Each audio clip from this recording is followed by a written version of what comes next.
Chères dirigeantes PME, bonjour. Nous voici déjà au 3e rendez-vous aux confins du business, thème qui portera aujourd'hui sur le livret d'accueil.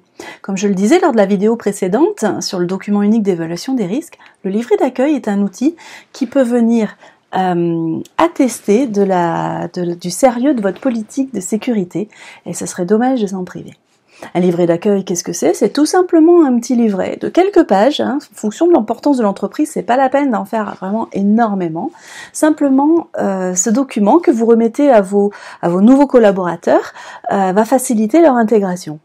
Comment? Tout simplement, déjà en leur mettant un mot d'accueil, en leur expliquant l'histoire de l'entreprise, comment elle est structurée, l'organigramme, les personnes vers qui ils peuvent trouver de la ressource, les rituels de l'entreprise, les heures de repas, etc. Vous y noterez bien sûr le nom des représentants des salariés du CSE et également le nom des sauveteurs secouristes du travail. Il est très intéressant d'y mettre les grandes lignes de la politique sécurité de l'entreprise, notamment les pictogrammes utilisés auxquels ils vont être confrontés, les consignes de sécurité et les rituels sécurité que vous observez dans l'entreprise.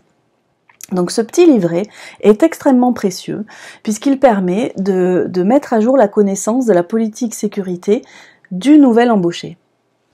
N'oubliez pas de réaliser un livret d'accueil pour vos collaborateurs intérimaires. L'intérimaire, même s'il connaît bien son métier parce que vous avez choisi de faire appel à un intérimaire du même secteur d'activité que vous, ne connaît pas forcément les us et coutumes de l'entreprise. Il y en a énormément de différences. Surtout, délivrez-lui ce livret. Et pourquoi pas, assurez-vous de la bonne compréhension de ce livret et des pratiques de sécurité, que ce soit pour un intérimaire ou pour un collaborateur sur une durée, sur un contrat de travail classique bien entendu. Ainsi, il n'est pas inintéressant de rajouter une fiche d'accueil sécurité. Je suis ok, ça fait encore une paperasse à faire, je suis ok avec ça.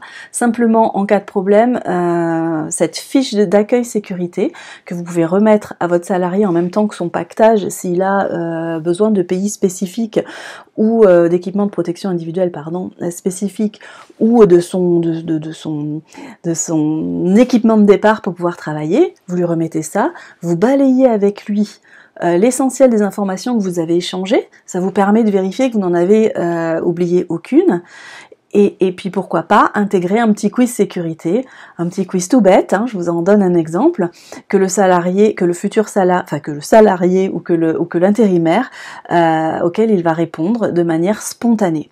Ça vous permet de vérifier que tout est ok, que vous êtes bien sur la même longueur d'onde au niveau sécurité et d'attester que vous avez bien accueilli votre collaborateur, ce qui est quand même un facteur d'intégration très puissant. Voilà, c'est tout pour aujourd'hui. On se retrouve une prochaine fois sur la cartographie des risques. Continuons à réfléchir sur comment améliorer sa gestion d'entreprise par la cartographie des risques. Voilà, je vous souhaite une très bonne journée. À bientôt.